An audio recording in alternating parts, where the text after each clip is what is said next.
Hello, everyone, and this is Tom Fox, and I'd like to welcome you to my discussion of Hallmark number 8 of a Best Practices Compliance Program. Today it is confidential reporting and internal investigations, so hotlines and investigations. The FCPA Guidance has a clear, concise, and short statement about hotlines, and it says an effective compliance program should include a mechanism for an organization's employees and others to report suspected or actual misconduct or violations of the company's policies on a confidential basis without fear of retaliation. But more than simply hotlines, you need to make an effort to really listen to what your employees have to say. You've got to spend time working on this issue. You have to train managers on how to handle employee concerns, whether this comes through incentivization or training or some other mechanism, but this responsibility is critical, and you must devote communications resources to not only reinforcing your culture of compliance, but also create an environment and an expectation that managers will raise employees' concerns. And that all starts with a speak up culture. You have to communicate to your employee base that you'll allow them to raise their hand and raise a concern when it's appropriate. The reason is that a company's own employees are its best source of information about what's going on. And it's certainly a better practice to listen to what they would have to say.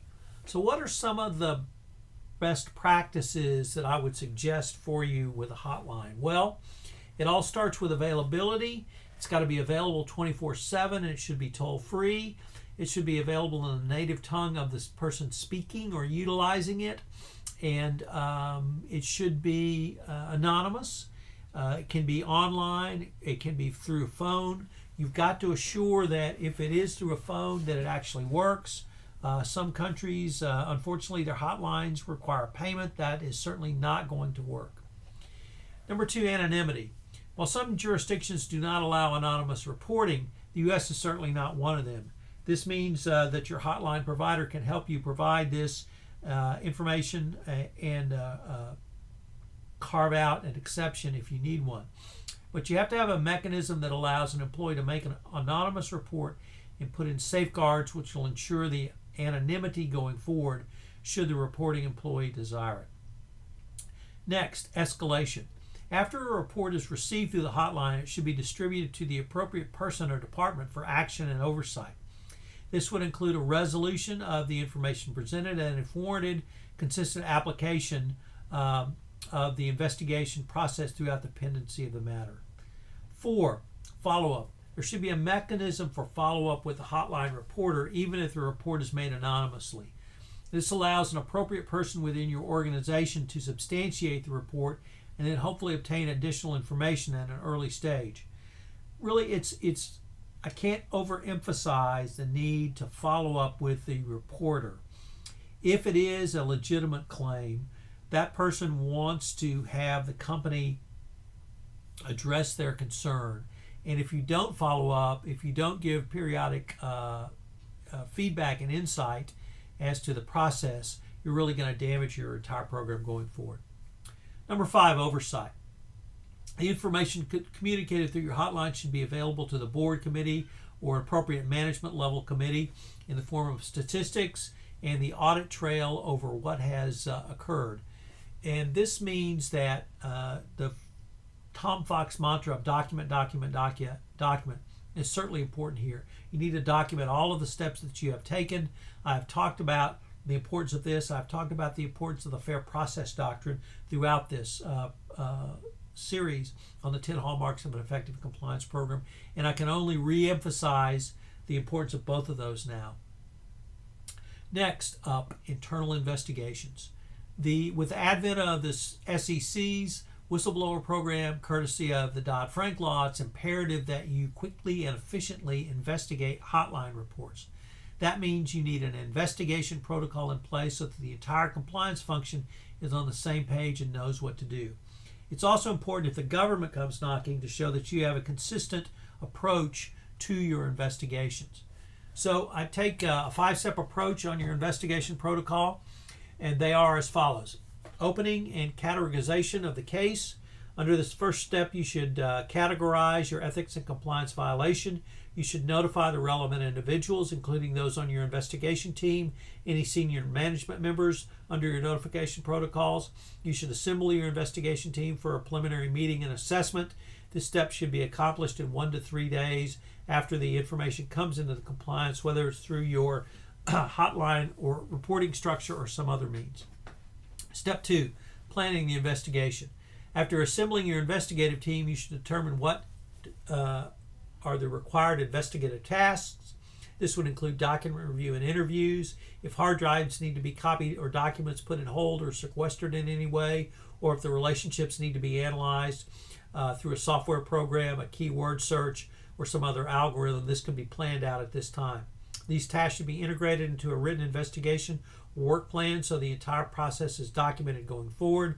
If there's a variation from the investigative work plan, such variation needs to be documented and explained as to why there was a variation.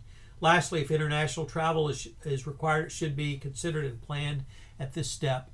This step 2 should be accomplished within another 2 to 3 days. Step 3, executing the investigation plan. Under this step, the investigation should be completed.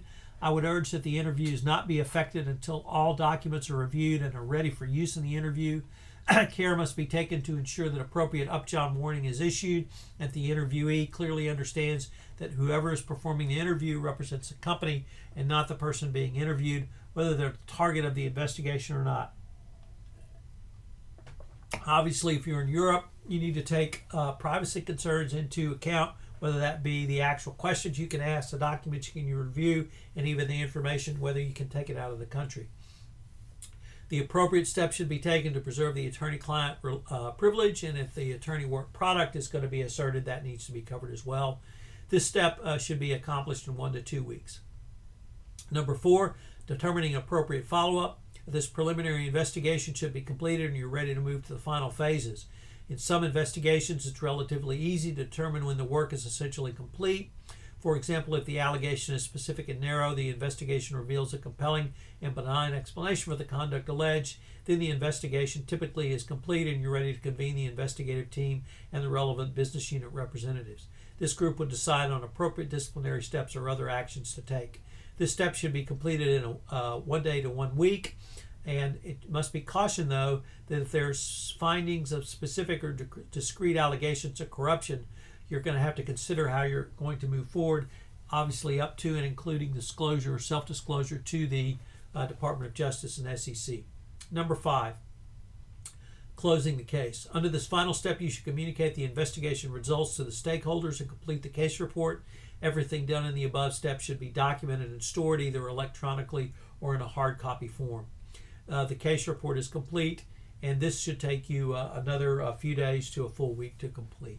So that's a basic investigative protocol. Obviously, if you find something that could lead to a more intense investigation, you may need to bring in outside counsel. If you have evidence of a FCPA violation, it could lead to investigations in other countries. But having this in place will go a long way to protecting the company in what if a regulator comes knocking, and also drawing out the right facts which you can use to remediate any issues which have popped up. This is Tom Fox. Thank you very much for listening to Hallmark number 8 of my 10-part series on the 10 hallmarks of an effective compliance program.